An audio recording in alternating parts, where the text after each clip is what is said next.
by 100,000 people. It's not a joke. That is somebody who needs no appointment to go anywhere. Being 100,000 people who slept in a different home and they have not talked, and they all come to the ballot and decide you are the right person, you are somebody to be respected. So you don't need an appointment to come and talk to us. And those who have come to me, where you have challenges with our administrators, I have taken remedial action, and I will continue to do so.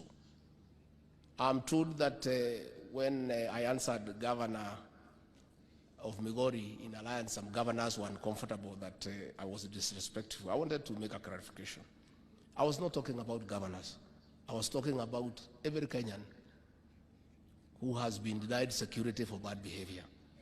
And I was saying, when they are good behavior, we shall review, and we are reviewing.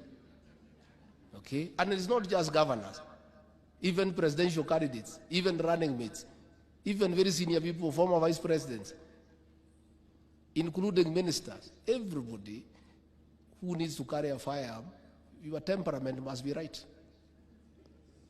That is the law. What we are saying is, we cannot allow our officers to be in maandamano because they'll have to fight their fellow officers, and it is wrong. We are saying, if these maandamanos require so many officers, we must look for those officers from somewhere.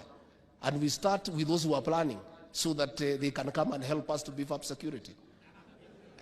But if these demonstrations are over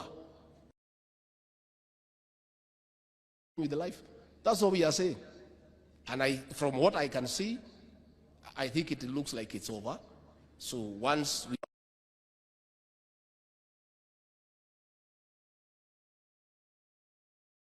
so that officers are dignified and governors are provided security so that they are able to carry out their work. We only had a problem when we had a shortage of officers, and we needed more officers, and the people who are planning were having some of the officers. So we needed to get them to come and fight them and then go back, because it's only fair, because that's the way things are done. So mimi nimeshukuru sana, and I really want to thank you. And this devolution